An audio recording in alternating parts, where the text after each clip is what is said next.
Salam kerahiman. Hari ini pertemuan yang ke-6 ya. Peran Bunda Maria dalam hidupnya Suster Faustina. Dan yang mau kita bahas hari ini adalah Bunda Maria memberi pesan kepada Suster Faustina tentang hari penghakiman. Juga mau bercerita tentang relasi yang sangat intim antara Bunda Maria dan Suster Faustina. Bahkan Bunda Maria men-sharingkan kecemasannya kepada Suster Faustina. Dan yang ketiga, Bunda Maria mau mengajar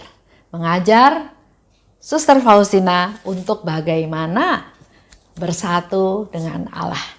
Semoga apa yang kita bahas hari ini bisa menambah pengetahuan kita, juga menjadi satu inspirasi pencerahan buat kita semua.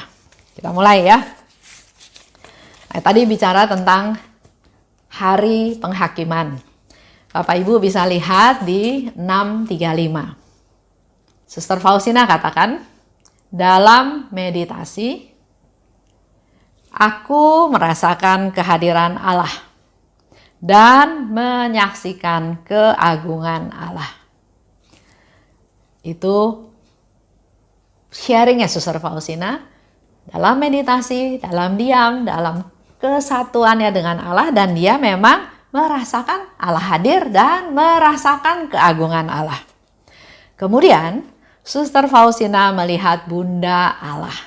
Ya, jadi di dalam meditasi itu dia melihat Bunda Allah, dan Bunda Allah berkata kepada Suster Faustina. Dan apa yang dikatakannya itu ternyata banyak, panjang. Kalau kita tahu di Alkitab ya, sangat sedikit apa yang dikatakan oleh Bunda Maria.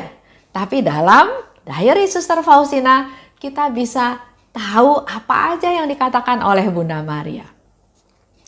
Nah, Bunda Maria berkata, betapa menyenangkan hati Allah, jiwa yang dengan setia mengikuti bisikan rahmat-Nya.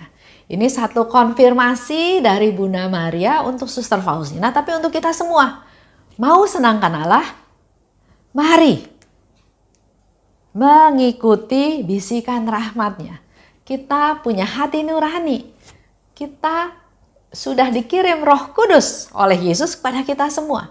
Mari kita buka hati kita supaya kita bisa mendengar bisikan-bisikan rahmat-Nya. Dan Bunda Maria katakan, kita akan menyenangkan hati Allah kalau mengikuti. Ada orang yang gak bisa dengar bisikannya. Karena fokusnya adalah egonya dia ya, saya. Tapi ada juga yang bisa mendengar bisikan Allah tapi nggak melakukan karena pertimbangan dan banyak hal ya. Nah, sekarang dikatakan oleh Bunda Maria, engkau akan menyenangkan Allah kalau mendengar bisikan-bisikan rahmat-Nya dan melakukan. Bunda Maria katakan ya kepada Suster Faustina, aku memberikan juru selamat kepada dunia. Dengan Bunda Maria melahirkan Yesus, sang juru selamat, artinya Bunda Maria memberikan juru selamat kepada dunia. Dan engkau, kata Bunda Maria ya kepada Suster Faustina, engkau harus berbicara kepada dunia tentang kerahimannya yang besar. Jadi tugasnya Suster Faustina adalah bercerita kepada dunia, bukan skop kecil, tentang kerahimannya yang tidak terbatas. Dan itu juga menjadi PR kita juga semuanya, para devosan kerahiman. Bukan skopnya skop rumah sendiri, lingkungan sendiri, tapi ke seluruh dunia. Mewartakan kerahiman yang besar, dan ada tugas lain. Dan mempersiapkan dunia untuk kedatangannya yang kedua. Jadi skopnya, tugas kita, bicaranya, cara berpikir kita bukan skop kecil. Tapi Bunda Maria mau kasih tahu kita bahwa kita harus punya skop dunia. Bunda Maria melahirkan juru selamat untuk seluruh dunia. Dan Suster Faustina punya tugas untuk mewartakan kerahimannya ke seluruh dunia dan mempersiapkan dunia. Bukan mempersiapkan diri sendiri, bukan mempersiapkan saya, tapi mempersiapkan dunia untuk kedatangan Yesus yang kedua. Bunda Maria lanjut ya mengatakan bahwa ia akan datang. Yesus akan datang, tapi bukan sebagai juru selamat yang rahim. Padahal tadi dikatakan di awal, Bunda Maria katakan, aku yang melahirkan juru selamat kepada dunia. Juru selamat. Jadi yang dilahirkan oleh Bunda Maria adalah juru selamat kepada dunia. Tapi pada hari penghakiman, Yesus akan datang bukan lagi sebagai juru selamat, tapi sebagai hakim yang adil. Dan di situ Suster Faustina juga mendengar dari Bunda Maria bahwa, oh betapa mengerikan hari itu. Sudah ditentukan hari penghakiman, hari kemurkaan ilahi. Itu jelas-jelas Bunda Maria katakan kepada Suster Faustina. Betapa mengerikan hari tersebut. Hari penghakiman, hari kemurkaan ilahi. Bahkan Bunda Maria katakan para malaikat pun gemetar menghadapinya. Jadi malaikat pun ngeri ya, merasa ngeri, gemetar menghadapi hari penghakiman tersebut. Jadi, sementara masih ada waktu untuk kerahiman, maka Bunda Maria minta kepada Suster Faustina, berbicaralah kepada jiwa-jiwa tentang kerahiman yang besar itu. Buat kita semua juga, harapannya Bunda Maria adalah kita masih hidup, kita masih bisa ngomong, kita masih bisa napas, apakah di rumah saja, apakah pandemi, apakah sedang sakit, kita masih bisa terus menjadi pewarta kerahimannya Tuhan. Jadi di sini dikatakan sementara masih ada waktu. Kalau kita belum mati, kita masih diberi waktu oleh Tuhan untuk mewartakan kerahimannya. Berbicaralah kepada jiwa-jiwa tentang kerahiman yang besar ini. Kalau sekarang kau tinggal diam, ini perlu kita perhatikan ya. Kalau sekarang engkau tinggal diam, pada hari yang mengerikan itu, engkau harus mempertanggungjawabkan keselamatan sejumlah besar jiwa. Bagaimana dengan hidup kita masing-masing? Dengan kehidupan saya, kehidupan Bapak, Ibu semuanya. Apakah hanya fokus kepada pokoknya keluarga inti saya aja deh. Suami, anak, udah. Mantu, cucu, udah. Atau lebih besar skopnya, keluarga besar. Lingkungan, masa bodoh. Atau mulai skop lingkungan. Tapi yang pro saya, yang mendukung saya. Kalau yang melawan saya, enggak. Atau masyarakat lain, atau siapa yang menjadi skop kita. Karena di awal Bunda Maria katakan tugasmu memberitakan kerahiman Tuhan ke seluruh dunia. Contoh ya, ini pengalaman saya. Saya punya seorang paman. Dia sehat seperti biasa, nggak ada keluhan apa-apa. Dia kerjanya di luar kota. Jadi kalau weekend dia pasti pulang ke kotanya. Nah, itu berjalan terus bertahun-tahun. Sampai suatu hari saya dengar dia kecelakaan. Tapi kecelakaan tunggal. Oke, udah syukur, nggak apa-apa. Berapa lama lagi dengar lagi bahwa dia kecelakaan lagi. Sampai 3 kali kecelakaan. Kita nggak ada kepedulian apa-apa. Oh ya udah, yang penting bersyukur dia selamat, dia sehat, mobilnya asuransi. Hanya seperti itu kepedulian kita semua. Sampai suatu hari dia udah nggak bisa menahan sakitnya, ternyata dia sakit dan selama ini dia menutupi sakitnya, dia nggak mau cerita sampai akhirnya dia sendiri nggak bisa menahan sakitnya, akhirnya dibawalah oleh istrinya dan anaknya ke dokter dan di situ ketahuan bahwa dia menderita sakit kanker dan sudah stadium sangat lanjut, udah nggak bisa ditolong lagi. Nah akhirnya saya memberanikan diri untuk datang. Selain menjenguk, saya ingin berdoa koronka buat dia. Tapi dalam hati ya, ada semacam pertentangan. Aduh, Padahal dia kan bukan Katolik. Kalau saya berdoa koronka nanti dia nggak mau dengar, dia nggak mau terima. Anak-anaknya juga semuanya Kristen. Jadi ada ketakutan ya, ada kekhawatiran ditolak. Waktu itu ya, itu cerita beberapa tahun yang lalu, belum seteguh sekarang. Jadi akhirnya saya cuma datang, menghibur, nengok ya, tapi nggak berani doa koronka. Setelah keluar dari rumah sakit, saya berdoa koronka buat dia. Nggak lama, dia meninggal. Dan itu menjadi satu penyesalan buat saya. Karena Yesus sudah bilang, doakan doa koronka di samping pembaringan orang yang sedang sakit keras, sedang sekarat. Dan kalau engkau berdoa koronka, maka aku akan datang bukan sebagai hakim yang adil, tapi sebagai penyelamat yang maha rahim. Dan itu tidak saya lakukan. Hanya karena apa? Hanya karena ego saya. Takut ditolak, malu, nanti ditolak, dan seterusnya. Nah, jangan sampai hal itu terjadi kepada Bapak Ibu. Karena ada penyesalan. Apalagi di sini dikatakan, kalau sekarang engkau tinggal diam, pada hari yang mengerikan itu, engkau harus mempertanggungjawabkan keselamatan sejumlah besar jiwa. Jiwanya paman saya juga mungkin menjadi tanggung jawab saya. Saya tahu tentang koronka, saya dimampukan untuk datang, menengok, tinggal berdoa, tapi saya nggak berani. Jangan sampai itu menjadi tanggung jawab kita. Karena kita tidak melakukan, padahal Tuhan sudah siapkan sarananya.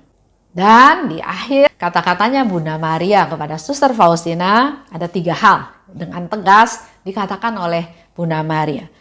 Jangan takut, setialah sampai akhir, dan aku simpati kepadamu. Luar biasa ya.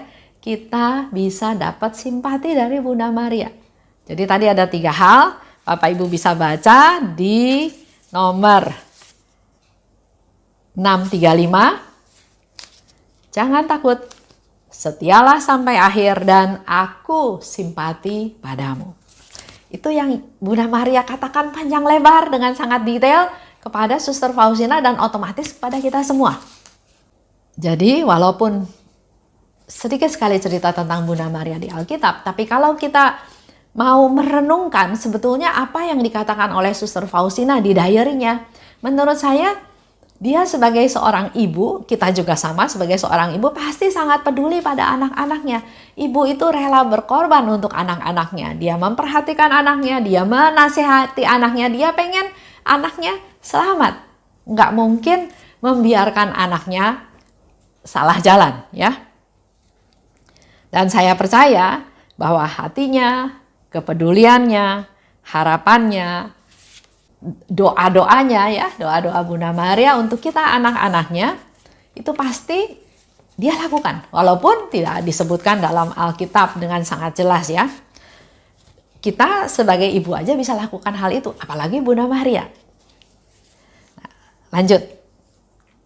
Kita bisa lihat di 1437. Saya mau sedikit cerita tentang dekatnya relasi Bunda Maria dengan Suster Faustina. Nah, di 1437 itu Bunda Maria sharing kepada Suster Faustina tentang kecemasannya. Di situ dikatakan, setelah komuni kudus, Bunda Allah membuatku merasakan kecemasan yang ia rasakan dalam hati demi Putra Allah. Bunda Maria men-sharingkan kecemasannya yang ada di dalam hatinya kepada Suster Faustina. Tapi buat Suster Faustina, kecemasan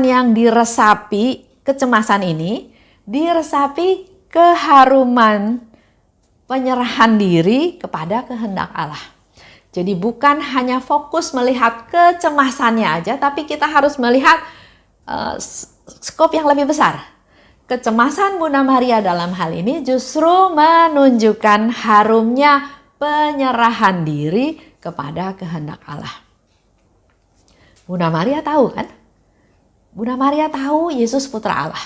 Bunda Maria tahu Yesus nanti akan berkorban untuk menyelamatkan seluruh manusia. Bunda Maria tahu Yesus nanti akan menderita karena menyelamatkan kita manusia berdosa. Dan kalau kita tahu dalam perjalanan jalan salib, Bunda Maria mendampingi Yesus dalam jalan salib. Itu Bunda Maria tahu. Jadi ada kecemasan, tapi Suster Faustina bilang, tapi kecemasan ini diresapi dengan harumnya penyerahan diri pada kehendak Allah. Jadi walaupun cemas, tapi Bunda Maria lebih mengutamakan mendukung kehendak Allah. Sehingga pada waktu Yesus dalam jalan salib, dia nggak berontak, dia nggak marahin para tentara, serdadu, atau dia melakukan action, melawan apa yang terjadi. Tapi dia dengan setia mengikuti. Karena memang tahu, ini yang harus dialami oleh Yesus putranya untuk menebus manusia berdosa. Kecemasan diresapi dengan harumnya penyerahan diri kepada kehendak Allah. Maka aku, kata Suster Faustina, menyebut kecemasan ini sebagai sukacita. Jadi kita jangan berlama-lama diam di masalahnya, tapi kita harus melihat lebih jauh, skop yang lebih besar dari persoalan yang ada. Contoh ya, saya mau contoh cerita tentang seorang ibu. Beberapa waktu yang lalu dia hubungi saya, dia sharing. Dia katakan dia sedang membangun sebuah gereja. Ya, ini proyek ya, proyek pelayanan, bukan dia lah ya, tapi suaminya ya, dia punya satu niat berkecimpung atau dalam kegiatan untuk pembangunan gereja tersebut. Ibu ini merasa ini kan sesuatu yang baik untuk supaya umat Tuhan punya tempat untuk bisa beribadah. Dengan rumah Tuhan yang lebih lengkap, lebih bagus, pasti kan lebih nyaman untuk mengikuti perayaan Ekaristi, untuk bertemu Tuhan, untuk berdoa, dan lain-lain. Tapi karena ada permasalahan sehingga seperti ada hambatan, Nah, saya katakan memang kita sebagai manusia kita berusaha sebaik mungkin. Tapi juga perlu belajar berani berserah pada Tuhan. Karena buat saya selalu prinsipnya adalah kalau Tuhan izinkan itu terjadi, maka akan terjadi. Tapi kalau Tuhan nggak izinkan terjadi, ya juga nggak bakal terjadi. Nah sekarang dalam kelancaran pembangunan gereja tersebut tiba-tiba stop karena ada masalah. Tuhan izinkan itu terjadi. Maka inilah kesempatan kita belajar untuk mengolah dengan lebih baik, menyerahkan pada Tuhan, berserah pada Tuhan, bertanya pada Tuhan untuk supaya bisa merubah kecemasan yang dialami menjadi sukacita. Ini suatu proses ya. Nah, tapi saya mau cerita yang saya alami. Salah satu tentang kecemasan. Pernah suatu kali ya, malam-malam ada orang telepon. Telepon, ada suara yang mengatakan bahwa, "Mah, saya kejebak, ketangkep, ada bawa narkoba." Saya kan otomatis kaget. Anak saya 3, yang 2 udah menikah, pasti anak yang kecil dong. Jadi saya sebut namanya. Terus dia katakan, "Iya Mah, saya nih kejebak temen, ketahuan bawa narkoba." Terus langsung teleponnya diambil sama orang lain, bapak-bapak. Dia bilang, "Iya Bu, anak ibu ketangkep bawa narkoba, jadi harus segera diselesaikan. Kalau enggak, saya akan proses lebih lanjut." Terus kedengeranlah suara, aduh, jangan pukul saya, ampun. Saya sebagai seorang ibu ya kaget ya, anak saya dipukulin gara-gara seperti itu. Tapi Tuhan itu luar biasa. Suami saya bisa dengan tenangnya, dia pergi ke kamar anak saya. Saya 100% yakin anak saya pasti nggak ada di kamar karena memang waktu itu belum terlalu malam dan memang dia sering pergi malam sama teman-temannya. Dengan tenangnya dia pergi ke kamar dan dia melihat anak saya sedang tidur dengan nyenyak di kamarnya. Jadi dia kasih tahu lagi saya, itu penipu, bohong. Aduh, di situ saya plong, saya lega. Udah saya tutup teleponnya dan cerita lah ya sama teman-teman yang lain, dan ternyata itu memang gaya hipnotis mereka. Kalau kita dikagetin dengan suara anak, suara orang, otomatis kan kita langsung nyambung ke siapa yang kita khawatirkan. Begitu saya sebut nama, dia langsung, orang itu bilang, iya Bu, anak ibu namanya ini, dan seterusnya. Jadi seperti saya dihipnotis, suara itu sepertinya itu mengklarifikasi ke diri saya bahwa itu suara anak saya. Nah, melalui peristiwa itu, saya juga belajar ternyata melalui kecemasan, Tuhan memberikan satu sukacita kepada saya, bahwa apa yang kamu takutkan itu enggak terjadi. Aku melindungimu, membuat sesuatu yang enggak biasa. Biasanya dia pasti pergi malam, jam segitu tuh belum pulang. Tapi bisanya hari itu pas orang itu telepon, anak saya ada di rumah sedang tidur dengan nyenyak. Dan Tuhan juga pakai suami saya nggak ikutan gelisah, nggak ikutan kalut. Tapi dia dengan tenangnya pergi ke kamar untuk melihat anak saya. Itu ya dalam kehidupan itu ada satu proses terjadi, tapi kita selalu minta perlindungan Tuhan, kita selalu minta Tuhan jaga, maka melalui peristiwa-peristiwa kecemasan kita menjadi semakin tahu bahwa Tuhan menjaga saya, Tuhan melindungi saya, Tuhan ada buat saya. Lanjut ya. Aku memahami bagaimana jiwaku harus menerima kehendak Allah dalam segala sesuatu. Jadi melalui peristiwa kita belajar untuk tahu menerima kehendak Allah dalam segala sesuatu. Ada sharing yang lain lagi tentang persatuan dengan Allah. Itu bisa dibaca di 454. Aku, dikatakan oleh Suster Faustina, tidak mencari kebahagiaan di luar batinku. Ada orang ya yang mencari kebahagiaan di mana-mana. Harus naik pangkat, ya kejar pangkatnya, tapi kok nggak bahagia. Harus kaya, setelah kaya dia tetap nggak bahagia.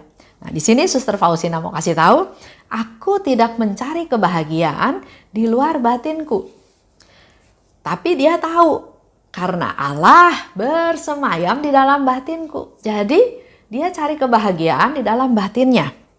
Aku bersukacita karena Allah bersemayam di dalam diriku. Di sini aku senantiasa tinggal dalam Dia. Di sini aku mengalami hubungan yang paling mesra dengan Dia. Inilah tempat yang tidak dilihat oleh mata insani. Dan ternyata yang dilakukan oleh Suster Faustina mencari kebahagiaan tidak di luar dirinya tapi di dalam batinnya, karena ternyata di situ dikatakan perawan tersuci yang mendorong aku untuk bersatu dengan Allah dengan cara ini. Jadi kalau punya relasi dengan Bunda Maria, pasti dalam kehidupan sehari-hari Bunda Maria akan membimbing hidup kita. Bahkan dia mengajar Suster Faustina untuk bagaimana bersatu dengan Allah. Mencari kebahagiaan bukan di mana-mana, tapi justru di dalam batinnya, karena disitulah Allah bersemayam. Itu untuk hari ini. Ada banyak pesan yang Bunda Maria berikan kepada kita semua. Tinggal Bapak Ibu mencerna, berdoa, mohon rahmat Tuhan supaya apa yang kita bahas, kita baca, apa yang dikatakan oleh Bunda Maria bisa kita laksanakan. Karena pesan-pesan itu bukan hanya untuk Suster Faustina, tapi juga untuk kita semua anak-anaknya. Ingat apa yang Yesus katakan, Ibu, kepada Bunda Maria, inilah anak-anakmu. Dan Yesus katakan juga kepada kita semua anak-anaknya, inilah ibumu, Bunda Maria. Salam kerahiman.